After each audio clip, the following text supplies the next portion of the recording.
څرنګه سپینیږي ملنګ تور د سترګو وایه څرنګه سپینیږي ویل یې یو عذاب د انتظار په نوم یادیږي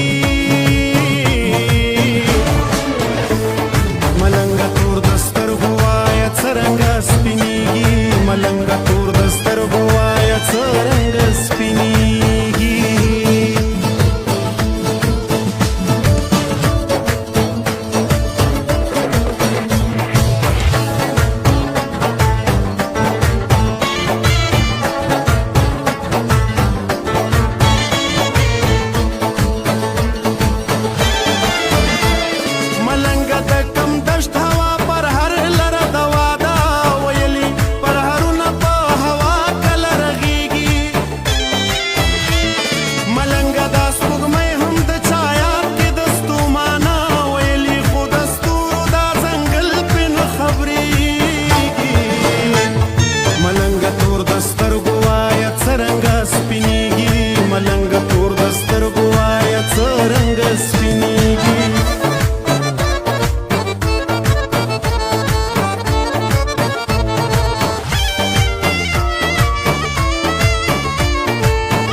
خلق په توندۍ چرته روان دي ویل یې دا د خپلو خواهشونو غلامان دي ملنګه د لونګو څانګې لارې د چا ساري ویل یې څوک همسې نه دي له قافه را روان دي ملنګه دا ګټان زلفې درانه باڼه او ډک زړه ویل یې دغه ټول علامتونه د باران